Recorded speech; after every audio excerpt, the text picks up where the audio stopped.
دیکھیں بغض حضرت عثمان غنی کا سرکار کی چوکھٹ پہ جب جنازہ امام الانبیاء نے فرمایا اس کے جنازے کو اٹھاؤ، میں نے نہیں پڑھانی، واپس لے جاؤ۔ اب حضور جنازہ نہیں پڑھا رہے،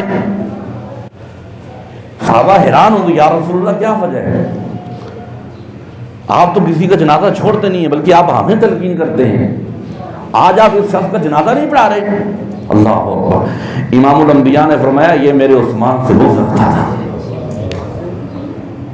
کیا کرتا تھا؟ میرے عثمان سے بغض رکھتا تھا، اس لیے میں نے اس کی نماز جنازہ نہیں پڑھانی۔ حج کا موقع ہے، یہ جو چیزیں ہیں نا، دیکھیں یہ اس دور میں نہیں، اس دور سے یہ باتیں چلی آ رہی ہیں۔ حج کا دور ہے، ایک بندہ مصر سے آیا، اس کے دل میں حضرت عثمان غنی کا بغض تھا، بغض سے بھرا ہوا تھا۔ یہ ٹھائیں صحیح بخاری کے اندر امام بخاری نے 3 جگہ اس حدیث مبارکہ کو لے کر آئے ہیں۔ حضرت عبداللہ بن عمر کے پاس ایک بندہ آیا، اب جب آپ کو پتہ ہے حج پہ رش ہوتی ہے تو قریش کے لوگ وہاں بیٹھے ہوئے تھے، اس سے کسی سے پوچھا یہاں سب سے بڑا شیخ کون ہے؟ انہوں نے کہا جی وہ جو بیٹھے ہیں عبداللہ بن عمر، وہ سب سے بڑے شیخ ہیں۔ آپ کی مجلس میں آیا، وہ مصر سے وہ بندہ آیا تھا، اس نے کہا جی میں نے آپ سے چند سوال کرنے، چند واقعات پوچھنے، آپ نے مجھے جواب صحیح دینا ہے، آپ کو اس کعبے کی حرمت کی قسم ہے آپ جواب صحیح دیں گے۔ حضرت عبداللہ بن عمر نے کہا ہاں ٹھیک ہے پوچھو۔ آپ دیکھیں ادھر دیکھنا میری طرف، سب سے پہلے اس نے سوال کیا، امام بخاری جامع ترمذی کے اندر یہ حدیث ہے، اس نے کہا یہ بتائیں کیا حضرت عثمان غنی رضی اللہ تعالیٰ عنہ احد کے میدان سے بھاگ گئے تھے؟ حضرت عبداللہ بن عمر نے کہا ہاں بھاگ گئے تھے۔ دوسرا سوال اس نے پوچھا یہ بتائیں کیا حضرت عثمان غنی بدر کے میدان بھی شریک نہیں ہوئے تھے؟ آپ نے فرمایا ایسا ہی شریک نہیں ہوئے تھے۔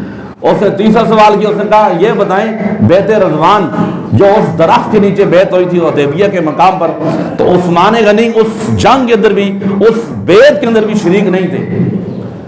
حضرت عبداللہ بن عمر نے کہا ایسا ہی نہیں تھے۔ اس نے اللہ اکبر کا نعرہ بلند کیا، اس نے کہا واہ واہ واہ، آج تو واہ واہ ہوگی، سارے سوالوں کے جواب مجھے مل گئے۔ جب جانے لگا نا عبداللہ بن عمر نے واپس آیا، ادھر آ اور سوال کا جواب بھی لے کر جا، پھکی بھی لے کر جا مجھ سے، ادھر آ تم نے سوال کیا، سوالوں کے جواب بھی لے کے جا۔ اس نے کہا تو کہہ رہے اٹھائیں صحیح بخاری۔ عبداللہ بن عمر نے کہا تو کہہ رہے کہ بدر احد کے اندر حضرت عثمان غنی بھاگ گئے تھے، فرمایا جو ان سے غلطی ہوئی تھی اللہ نے قرآن کے اندر انہیں معاف فرما دیا ہے۔ جب رب نے انہیں معاف فرما دیا، تو اور میں کون ہوتے ہیں ان کے خلاف بات کرنے والے؟ بدر کے اندر جو تو کہہ رہا ہے نا کہ حضرت عثمان غنی شریک نہیں ہوئے، تجھے پتہ ہے جب بدر میں حضور آ رہے تھے، حضرت عثمان غنی کے نکاح میں رسول اللہ کی ایک بیٹی تھی حضرت رقیہ، وہ بیمار تھی، تو حضرت عثمان غنی سے حضور نے فرمایا تھا تم نے میری بیٹی کا خیال رکھنا ہے۔ کیا کرنا ہے؟ اس کا خیال رکھنا ہے۔ لیکن امام الانبیاء نے حضرت عثمان غنی کو ساتھ یہ سند دی تھی، عثمان بے شک تو بدر میں نہیں آ رہا، لیکن بدر میں جو لڑ رہے ہیں جتنا ثواب اللہ لڑنے والوں کو عطا فرمائے گا، اتنا ثواب اللہ تجھے میری بیٹی کی خدمت کرنے کا عطا فرمائے گا۔ کوئی کتاب اٹھاؤ سیرت کی، اور حضور نے فرمایا بدر میں جتنا مال غنیمت کا حصہ مجاہدوں کو ملے گا، لڑنے والوں کو، اتنا حصہ مال غنیمت کا اللہ اور اللہ کا رسول تجھے بھی عطا فرمائے گا۔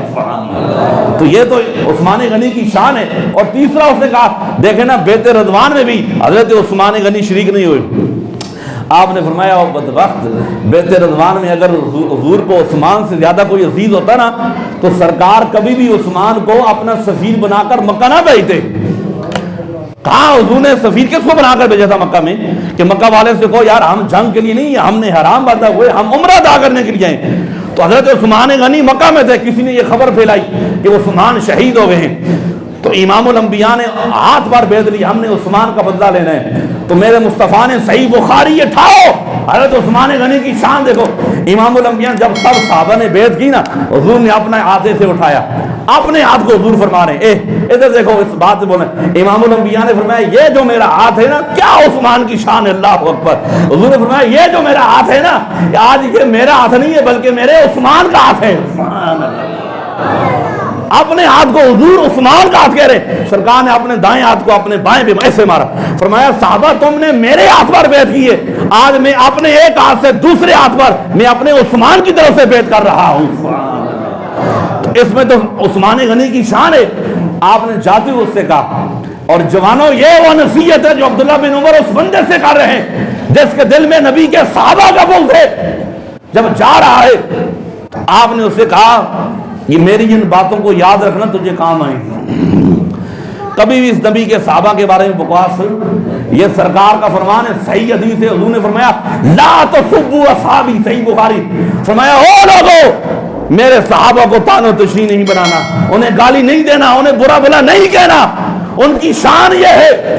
امام الانبیاء نے فرمایا اگر تم میں سے کوئی بندہ احد پہاڑ جتنا سونا بھی اللہ کی راہ میں خرچ کر دے، کس کو دے؟ احد پہاڑ جتنا سونا، احد پہاڑ کتنا بڑا ہے، اس کے برابر بھی اگر کوئی میں تم میں سے کوئی بندہ سونا اللہ کی راہ میں خرچ کرے، اس کے مقابلے میں میرے صحابہ ایک مد، ایک مٹھی یا اس سے آدھا غلہ اللہ کی راہ میں خرچ کریں، فرمایا پھر بھی تم میرے صحابہ کا مقابلہ نہیں کر سکتے ہو.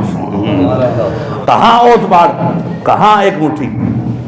فرمایا اجر پھر بھی اللہ میرے صحابہ کو زیادہ عطا فرمائے گا. اور یہ جامع ترمذی کی حدیث ہے، امام الانبیاء نے فرمایا اذا رأیتم الذین یسبون اصحابی فقولوا لعنۃ اللہ علی شرکم.